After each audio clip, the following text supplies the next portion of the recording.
It was a regular Monday evening at our house, tucked away on the edge of a big city. Kevin and I had fallen into our usual routine. He was relaxing on the couch with a beer after a long day at his auto repair shop, while I, Linda, was focused on my laptop, keeping an eye on the latest index and forex currency trends. Our home, a cozy three-story place we chose for its promise of a bright future, now felt like a battleground as our lives were drifting apart. "So, how's the market today?" Kevin asked casually, but I could sense the tension underneath. This had become normal for us. "Same as always, ups and downs." "Forex is looking good, though," I replied, trying to keep things calm. Kevin scoffed, setting his beer down a bit too forcefully. "Forex again? You know, not everything that shines is gold, Linda." I sighed, closing my laptop, ready for the conversation we'd had too many times. "And not every car that comes into your shop is worth fixing, but you do it anyway because you see the value in it." "Why can't you see the value in what I'm doing?" "Because cars are real, Linda. You can touch them, fix them, sell them. What you're doing throwing our money into the wind, hoping it comes back with more, is just reckless." I felt the anger rise, the same old argument wearing thin. Reckless? It's not reckless, Kevin. It's calculated. There's a difference between gambling and investing. I wish you'd try to understand that. Kevin stood up and started pacing. "Calculated? You call putting our hard-earned money into something as unpredictable as forex currency calculated?" "Yes, I do, because I don't go in blindly. I research, I study trends, I make informed decisions. It's no different from what you do with your shop." "My shop is a sure thing, Linda. People need cars." "My shop is a sure thing. People will always need car repairs. But this forex currency stuff, it's just a phase. What happens when it crashes? Then what?" "Kevin, we could lose money in any investment. Even the shop could face tough times. Nothing is guaranteed, but we've seen good returns on my investments. Doesn't that count for something?" Kevin stopped pacing and ran a hand through his hair in frustration. "It's not just about the money, Linda. It's about security, about not risking everything on a gamble. Why can't we invest more in the shop, expand it? That's a real, solid way to grow our money. And put all our eggs in one basket? What if something happens to the shop, Kevin? Diversification is important. That's basic investing." He shook his head, the gap between us feeling wider than ever. "Diversification, sure, but into something stable, not this digital nonsense." I stood up, feeling the need to defend my choices and my independence. "For someone who runs his own business, you're really closed-minded." "And you're really stubborn," he shot back. "All I'm saying is we could be using that money to build something lasting, something real, not just numbers on a screen." As usual, the conversation was going nowhere. "Let's just agree to disagree, okay? I won't criticize how you run your shop, and you don't criticize my investments." Kevin sighed, the fight draining out of him. "Fine, but just remember, Linda, when all this blows up in your face, don't say I didn't warn you." The tension between Kevin and me wasn't the only strain in our lives. His family dynamics added another layer of stress. Living close to his parents and sister meant we saw them often, and each visit reminded me of how different our views on family and responsibility were. One Friday afternoon, Kevin suggested we visit his parents. The idea alone made my stomach knot. It wasn't his parents I minded, it was Karen, Kevin's sister. Her lifestyle and choices always baffled me. "Come on, Linda, it's been ages since we saw them, and Mom's been asking about you. You know Dad is fighting cancer," Kevin pressed, noticing my hesitation. "Yeah, I bet Karen's missed me too," I muttered, my sarcasm not lost on Kevin. "Look, I know you two don't get along, but can't you just, I don't know, try for me?" He sighed. I agreed, "Fine, but I'm not staying if she starts talking about one of her shopping sprees." When we arrived, Karen was already there, showing off her latest designer bag. The way she acted, like she was better than everyone, immediately annoyed me. "Look at this, just got it yesterday. Isn't it fabulous? She gushed, barely noticing us. It's something, I managed to say, holding back my irritation. Kevin's mother, unaware of the tension, welcomed us. Linda dear, so glad you could make it. You two should visit more often. The afternoon dragged on with Karen taking over the conversation, talking about her latest vacation and shopping adventures. I tried to stay calm, barely speaking, but my patience was running out. So Linda, still playing with your index and bits? Karen sneered, her tone full of contempt. It's called investing, Karen.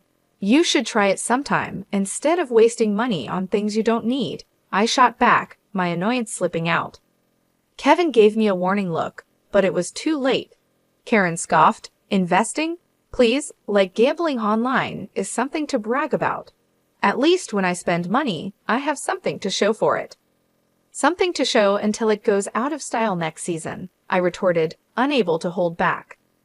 That's enough, both of you, Kevin's father cut in, his voice firm. We're here to enjoy each other's company, not to argue.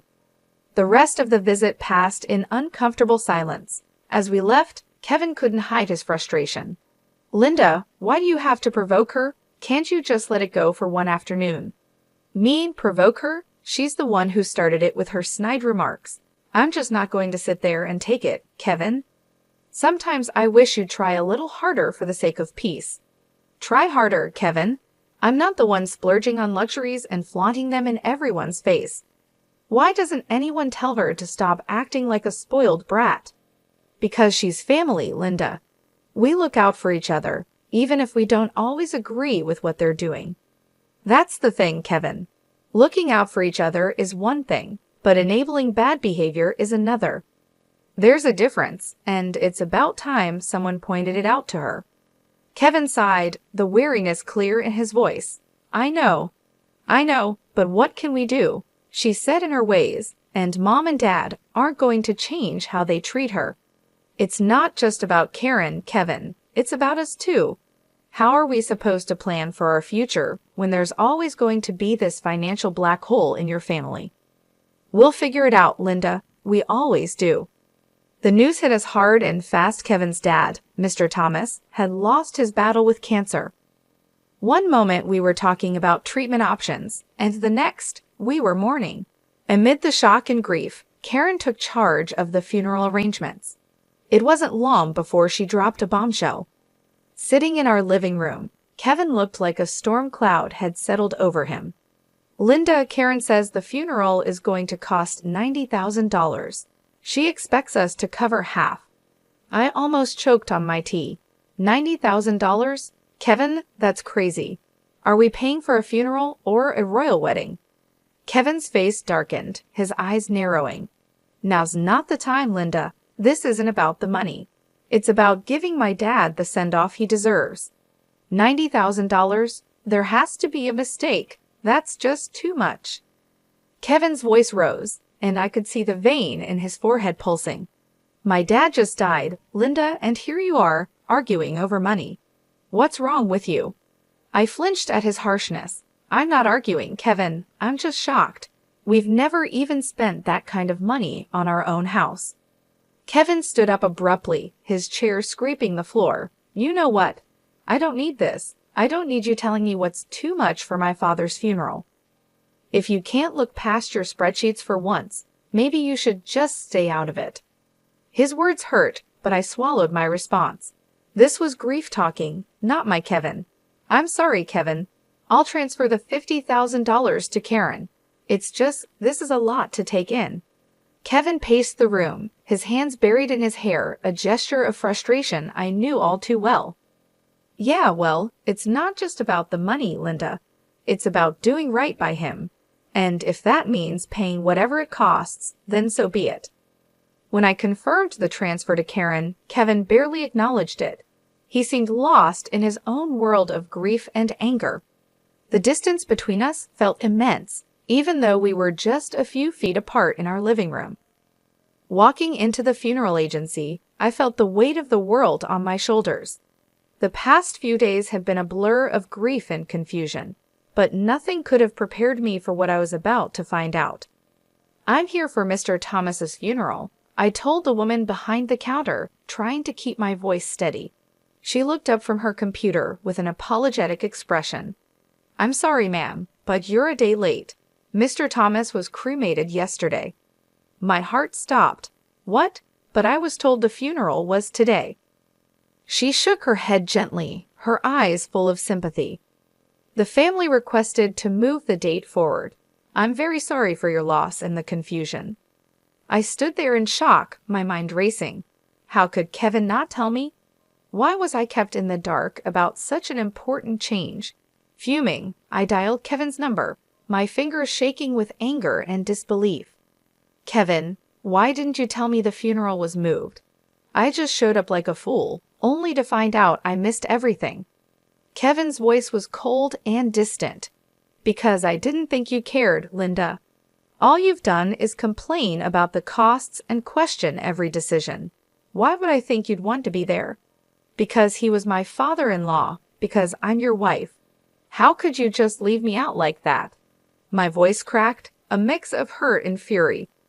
Well, maybe not for long, he shot back, and I could hear the bitterness in his voice. What's that supposed to mean? I demanded, my heart sinking. I'm done, Linda. I can't do this anymore. I can't be with someone who's so indifferent. You care more about your bitcoins and index than this family. I've got the divorce papers ready. His words hit me like a slap in the face. Divorce? Was he serious? You're kidding, right? Over this? Kevin, we can talk about it. We can work things out. No, Linda. It's too late. The house is going up for sale. We'll split everything and go our separate ways.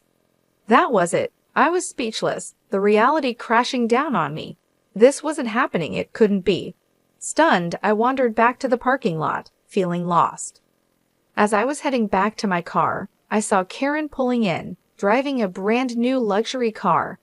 The sight of it made my blood boil. Nice car, Karen. Where'd you get the money for this inheritance? I asked, trying to keep my voice steady. Her smile didn't reach her eyes as she casually tossed her hair back. Yeah, something like that. Dad left me a little something. The way she talked about her father while carrying shopping bags, without a hint of sadness, was infuriating. A little something, huh? Looks like morning is treating you pretty well. Karen's smile faded, replaced by a smirk. Well, we all grieve in our own ways, don't we? Some of us invest in index, and some of us in cars. I clenched my fists, the unfairness of it all burning inside me. This was all wrong. Kevin and I were falling apart, and here was Karen, benefiting from the chaos. Enjoy the car, Karen. Looks like it cost a pretty penny, or should I say, a pretty dollar. She laughed, a hollow sound that echoed in the empty parking lot. Oh, Linda, always so worried about money. Don't worry, it's all been taken care of. I watched her walk away, her laughter lingering in the air. The man I loved wanted nothing to do with me, and the family I had tried to be a part of was showing their true colors. The days after the funeral felt like I was walking through a thick fog of disbelief and betrayal. The weight of the divorce papers in my bag felt like a heavy burden, a constant reminder of my crumbling marriage. But the sight of Karen's new luxury car planted a seed of suspicion that I couldn't ignore.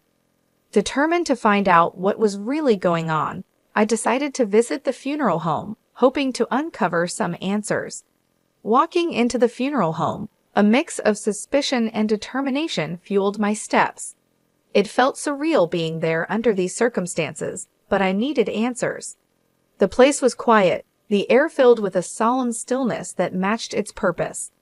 At the reception desk, I saw a familiar face, Joyce, a classmate from high school. It was unexpected to see her there. Joyce, I exclaimed, a bit too loudly for the setting. I didn't know you worked here. She looked up, surprise crossing her face before she recognized me. Linda? Wow, it's been ages. What brings you here? Is there something I can help with? I took a deep breath, preparing myself for the conversation ahead. Yeah, actually, it's about my father-in-law's funeral.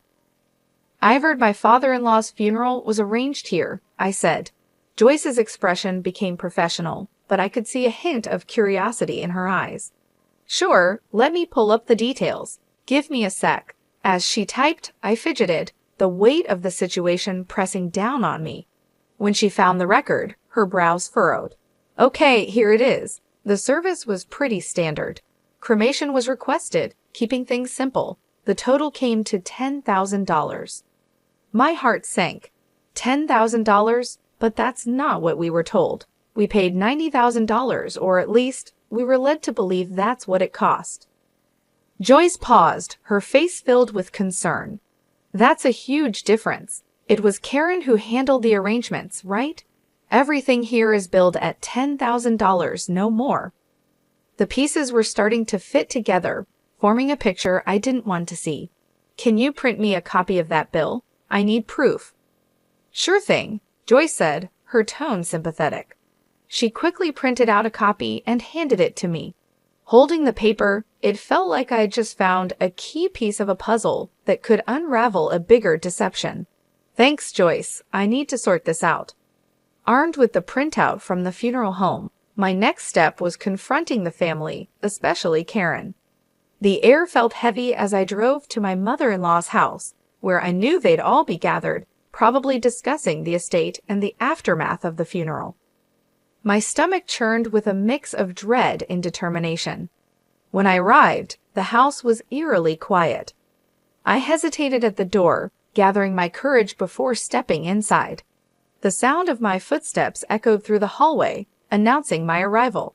In the living room, Kevin, Karen, and my mother-in-law were seated, looking like a picture of mourning that was about to be shattered. My mother-in-law, her eyes shadowed with grief, broke the silence first. Dear, we missed you yesterday at the funeral. We thought you'd be there. Taking a deep breath, I replied, I was told it was today. I'm so sorry for your loss. My voice was steady despite the storm of emotions inside me. I then turned to Kevin. Can we talk in private? I hope to spare his mother any more distress. Kevin's response cut through the room. No secrets here. You're not part of this family anymore, remember? His words stung, but I pushed on, pulling out the bill from the funeral home. Then explain this to me. The funeral cost $10,000, not the $90,000 Karen claimed. Where did the rest go? Kevin looked genuinely shocked, turning to Karen with a bewildered expression. What's this about? Karen squirmed under our gazes. I needed the money, Karen finally admitted, her voice small. Her confession hung in the air, heavy with tension. Kevin's mom, overhearing, added, Your father saved for his own funeral. I even gave Karen $15,000 more to cover everything. I did the math out loud, feeling the tension rise. $100,000 in total, and only $10,000 spent. Karen, where's the rest? Flustered, Karen admitted to spending the money on a new car for herself, her eyes avoiding mine. I expected Kevin to explode, but instead, he gently told Karen, You shouldn't have done that. Be more careful next time. His response shocked me. Careful? She committed fraud, Kevin, and you're okay with that? Kevin's justification left me stunned. You wouldn't understand. You've got no family. You don't get what it means to stick together. That was the last straw. In front of everyone, I signed the divorce papers with a flourish. Karen, you owe me $50,000. Pay up, or I'm going to the police. Kevin's protests followed me as I walked out, but I didn't look back. I had seen and heard enough. The betrayal was complete, and so was my resolve. As I walked away, the finality of my decision settled in. There was no going back, only forward, away from the lies and deceit that had tainted what I once considered family. Packing up my life into boxes felt surreal, like I was watching someone else's story unfold. The for sale sign outside the house was a stark reminder of how final everything was. By afternoon, I was settling into a small apartment that felt more like a fresh start than a downgrade. That evening, as I was sorting through the remnants of my past life, my phone rang. Kevin's name flashed on the screen, a name I no longer felt any attachment to. I answered, curiosity overtaking my resentment. Linda, you need to back off from Karen. Kevin's voice came through, harsher than usual. Back off? I laughed, cold and sharp. Not a chance, Kevin. She took from me, and I want it back. Your sister is a thief. Kevin was silent for a moment. She's family. You wouldn't understand. Family? I scoffed. That ship has sailed, Kevin. As far as I'm concerned, you and your sister are just people I used to know. He tried to argue, but I cut him off. Save it. Karen has 3 weeks to return my money, or I'm pressing charges. And you stay out of it. You're nothing to me now. Hanging up, I felt a mix of sadness and liberation. The man I once loved was now just a memory. The man I once loved had become just another obstacle in my path to reclaiming my life. 3 weeks later, a knock at my door signaled the return of my $50,000. Karen stood there, her posture defiant, a smirk on her lips. Here's your money, she spat, thrusting the envelope into my hands. Happy now, you money-grubbing witch. I took the envelope, my gaze steady. It's not about the money, Karen, I called out. It's about principle, about not letting you walk all over people. She laughed, hollow and bitter. Whatever helps you sleep at night. As she turned to leave, I called out, just remember, Karen, karma's real. What goes around comes around. Closing the door, I leaned against it, the envelope heavy in my hand. The money was a small victory, but the real win was standing up for myself, refusing to be a victim of their greed and lies. Life had found a new rhythm, calmer, more predictable when, out of the blue, my phone rang. The number on the screen was one I hadn't seen in a while. It was Kevin, a voice from a past I had neatly put away. Hey, I need a favor. A big one. Kevin's voice sounded more worn than I remembered. I paused, the suddenness of the call catching me off guard. A favor? Kevin, we're past favors, don't you think? It's Karen. She's in deep this time. Debt's up to her eyeballs, and the wolves are at the door. We've sold everything, the house, the shop, it's still not enough. His words took a moment to sink in. And you're calling me? Why? I'm not part of the circus anymore, Kevin. He sighed, the sound of desperation clear. Come on, don't be like that. You got out, made it big with your trading. Can't you spare something for old time's sake? I couldn't believe what I was hearing. After everything, he still saw me as a lifeline for their mess. Spare something for her, after she nearly ruined us with her lies? You've got some nerve, Kevin. It's not just for her, it's for all of us. You wouldn't be where you are without me, don't forget that, he countered, his voice edged with bitterness. A short, sharp laugh escaped me. Where I am is despite you, not because of you. You think I owe you. That's rich. There was silence on the line, heavy and uncomfortable. So that's it then? You're going to turn your back on us? He asked. Us? There's no us, Kevin. There hasn't been for a long time. And as for turning my back, I think you've got me confused with someone who still cares. Hanging up, I felt a mix of emotions, anger, yes, but also relief. That chapter of my life was truly closed now. Sitting in the living room of my new house, a place that finally felt like home, I knew I was ready to move on. I had earned with my hard work and determination. I realized how far I had come. This was my sanctuary, built not on lies and manipulation, but on my